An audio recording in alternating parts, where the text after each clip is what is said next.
करना, ताकि हम आर्य सत्यों को स्वयं के अनुभव से जानकर और उनके अनुसार जीवन में अपना उनका अनुसरण करें।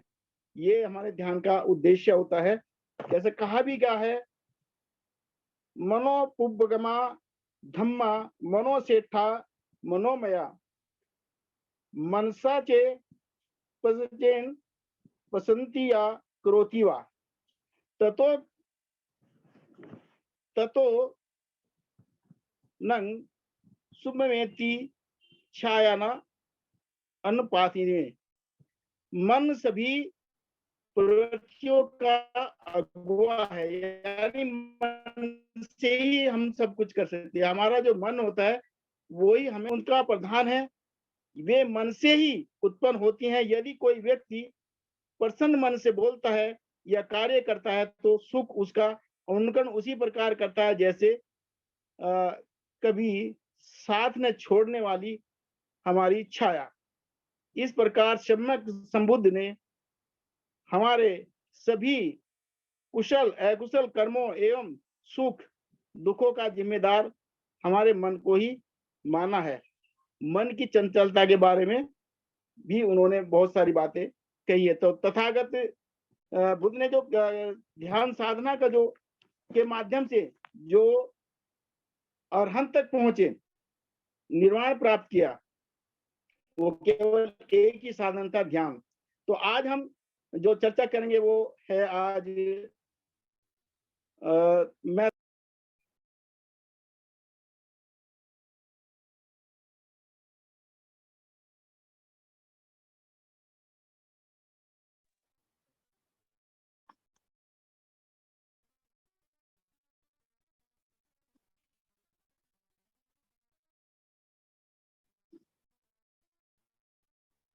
आपका माइक बंद है, माइक खोलिए अपना।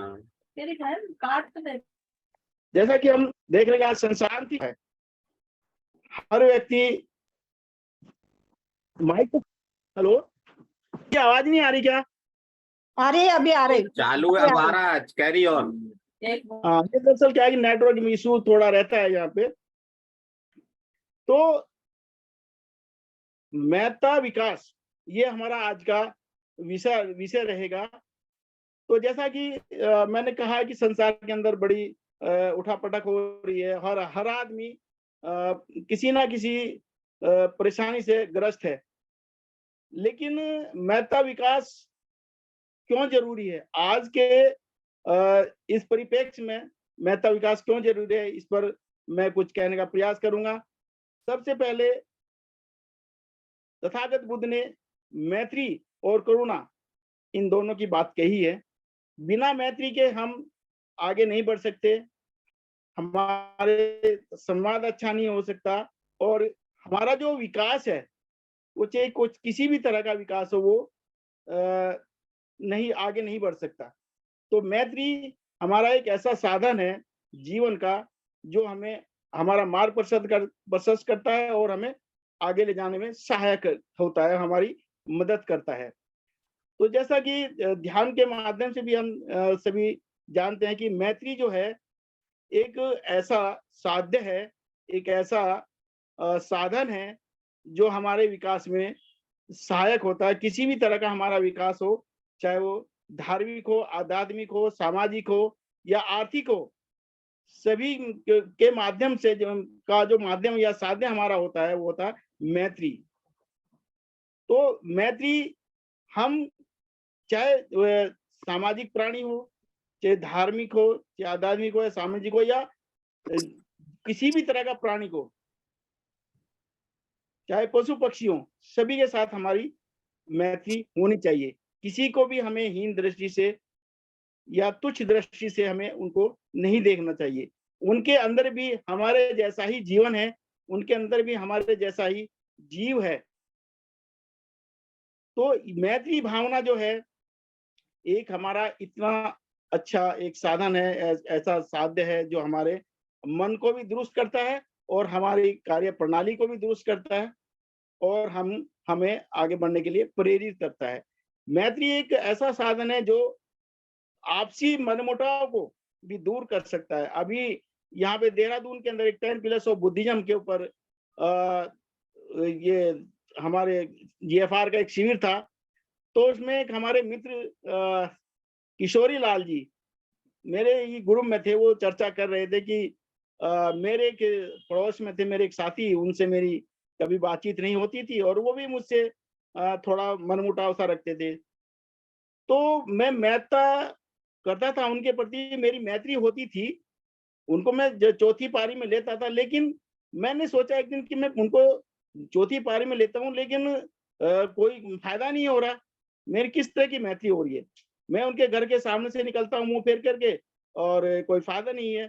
तो फिर मैंने सोचा कि चलो मैं आज इनको अपनी तरफ से शुरुआत करता हूँ। तो उन्होंने एक बहुत अच्छा उदाहरण पेश किया। उन्होंने उनको हाय हेलो की और उसके बाद उन्होंने कहा कि वो मेरे से पहले ही मुझसे हाय हेलो करते हैं और हाल चाल मेरा पूछते हैं। तो ये मैत्री एक ऐसा साधन है कि जो हमारी जो दूरियां होती है, हमारा जो कम्युनिकेशन गैप होता है, जिसकी वजह से दूरियां बढ़ जाती है, वो हमें नजदीक लेकर के आ जाती हैं और वही प्यार, वही मोहब्बत, वही सम्मान फिर हमारे बीच में हो जाता है जो पहले था। तो मैत्री एक ही ऐसी ही चीज है, एक ऐसा ही साधन है, एक ऐसा ही साध्य है कि जो दूरियों को पार देता है और हमारी दूरियां कम हो जाती है और हम पहले जैसी एक दूसरे व्यक्ति के साथ में अच्छा व्यवहार करते हैं। व्यवहार का मतलब ये नहीं है कि भाई मतलब हम किसी के अपने मन बाहर से तो दिखावा करें, लेकिन अंदरूनी अंदर हमारे कुछ और चलता रहता है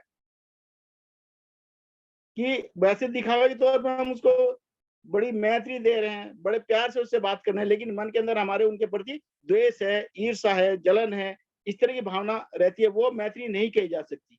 मैत्री ये है कि आपने शुरुआत की तो दूसरा भी जो है आपकी भावनाओं को समझेगा, आपकी कदर करेगा और वो भी आपके साथ अच्छा संवाद करेगा। मैत्री संवाद का बहुत ही अच्छा साधन है जो हम एक दूसरे के साथ में संवाद करते हैं। मधुर संवाद जो हम करते हैं वो मैत्री का ही एक साधन, एक साध्य हमारे साथ में हो सकता है। मैत्री के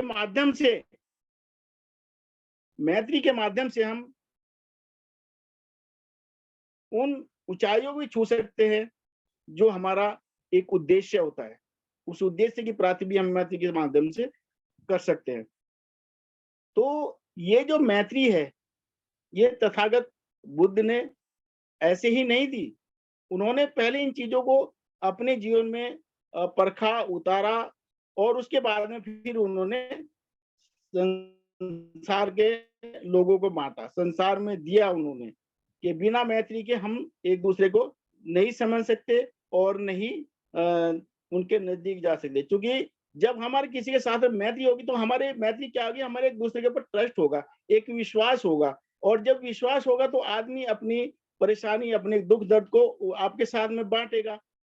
और अगर हमारा ट्रस्ट ही नहीं होगा तो फिर हम कैसे खुल करके एक दूसरे के साथ में बात करेंगे, कैसे हम अपने मन की बात दूसरे को कहेंगे।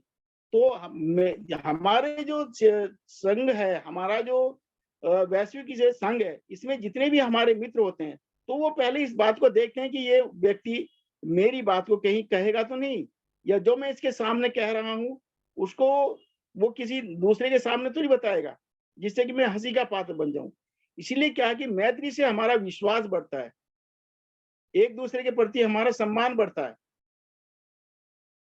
तो ये जो मैत्री है, ये यही एक ऐसा साधन है जो हम लोगों के एक दूसरे के करीब रखता है और हम एक दूसरे के साथ में खुल करके संवाद करते हैं। और जब हम एक दूसरे के साथ खुल करके संवाद करते हैं तो निश्चित रूप से हमारी जो कुछ समस्याएं जीवन में होती हैं, हमारे जो कुछ परेशानियां जीवन के अंदर होती हैं, तो कहीं ना कहीं किसी ना किसी रूप में हम उसका समाधान ढूंढ लेते हैं और निकाल लेते हैं। यदि हम एक दूसरे के ऊपर विश्वास नहीं करेंगे, हमारा एक दूसरे के ऊपर विश्वास नहीं होगा, तो हम खुल करके बात नहीं करते। हमारे संघ में ये एक बहुत अच्छी बात है कि हम चाहे हमारे मित्र हो, चाहे हमारे संघ सदस्य हैं, चाहे हमारे पब्लिक प्रिसेप्टर हो, हमें एक दूसरे के साथ में मैत्रीपूर्ण व्यवहार से और बड़े खुल करके उनके साथ में अपनी बातों को शेयर करते हैं। और जब हम उनकी बातों को, अपनी बातों को शेयर करते हैं तो वो क्या सोचते हैं कि इस व्यक्ति ने मुझ पे ट्रस्ट किया, इस व्यक्ति ने मुझ पे विश्वास किया है तो निश्चित रूप से ही मुझे इनकी बातों को, कुछ बातें ऐसी होती हैं जिनको नहीं बताया जा सकता, लेकिन कुछ बातें ऐसी होती हैं जिनको शेयर करने से हम एक दूसरे के सुख और दुख को बांट सकते हैं। तो ये एक बहुत ही अच्छी बात है कि हमें एक दूसरे के साथ में मैत्रीपूर्ण व्यवहार करना चाहिए।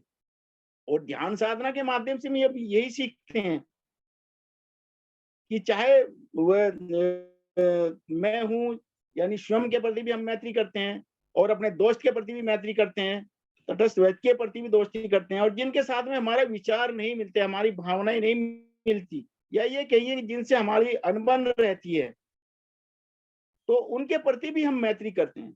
संसार में जितने भी व्यक्ति हैं, जितने भी लोग रहते हैं, उन सब के प्रति हम मैत्री करते हैं। ध्यान साधना के माध्यम से ये सब संभव होता है। और संसार के अंदर जितने भी जीव जंतु हैं, पशु पक्षी हैं, और जितने भी छोटे से छोटा प्राणी है, जंतु है, उन सब के प्रति हमारी मैत्री रहती है। जितना भी हम इस मैत्री को बढ़ाते हैं, उतना ही हमारे अंदर करुणा का भाव पैदा होता है और हम एक दूसरे के करीबी बन जाते हैं। तो मैत्री जो है हमारा एक बहुत बड़ा साधन है एक दूसरे के पास आने का, बैठने का, अपनी खुल के बात करने का।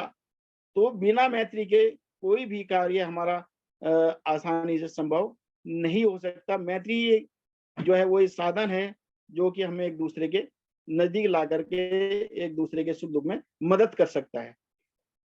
तो मैत्री ही एक हमारा एक कारण है कि आज ये संघ खड़ा हुआ दुनिया के अंदर, ये मैत्री का ही परिणाम है। अगर हमारे अंदर मैत्री ना होती तो आज इस संघ में कोई ना आता। हमारे संघ के जितने भी हमारे मित्र हैं, चाहे हमारे भाई हो, चाहे हमारी बहनें हो, चाहे हमारे संघ सदस्य हो, वो जितने भी हैं, वो क्या है कि हमारे आचरण को देखते हैं, हमारे व्यवहार को देखते हैं, और जब आचरण को और व्यवहार को देखते हैं तो हमारे से चर्चा करते हैं कि आप ऐसे कैसे हुए, आपके अंदर ऐसे कैसे परिवर्तन हो गया। तो जब हम इस परिवर्तन की जब हम बात करते हैं, उनसे चर्चा करते हैं, तो फिर वो भी सोचते हैं मैं भी तो ऐसा बन सकता हूँ, मैं क्यों ऐसा नहीं बन सकता हूँ, मैं भी ऐसा बन सकता हूँ। तो इसलिए जो है हमें उन चीजों का ध्यान रखना चाहिए कि जो मुझे अच्छा नहीं लगता वो मुझे दूसरों को भी नहीं कहना चाहिए। और यही स्वर्ण मध्यम का नियम है। मतलब जो चीजें मुझे अच्छी नहीं लगती है, जो बातें मुझे अच्छी नहीं लगती हैं, वो मुझे दूसरे को भी नहीं कहना चाहिए। क्योंकि अगर हम अपने मन में किसी द्वेष के वशीभूत किसी को कोई ऐसे शब्द कहेंगे जिससे कि वो दूर चला जाएगा, और उसी की जगह यदि हम अपने आप को देखें, उसकी जगह रख करके अपने आप को देखें और वही शब्द हम अपने लिए यूज करें, तो क्या हमें कैसा लगेगा। हम तो ये सोच करके हमें जो है व्यवहार करना चाहिए। मतलब ऐसा व्यवहार किसी के साथ ना करे जो हमें स्वयं को भी अच्छा ना लगे। यही हमारा जो है स्वर्ण मध्यम का नियम होता है। तो और अधिक ना कहते हुए, चूंकि मुझे ध्यान पे ज्यादा फोकस है मेरा, तो मैं चाहता हूं कि अपना ये मेहता भावना ध्यान जो मैं शुरू करूं, स्टार्ट करूं। तो अगर बोधि प्रकाश जी की इजाजत हो तो मैं ध्यान ये लीड कर सकता हूं तुरंत। Yes, sure, you can do. Thank you sir. तो धन्यवाद प्रभु चित्त जी, आपने बहुत ही अच्छा मैत्री साधना से बारे में बोला है। हम ध्यान साधना हम क्यों करते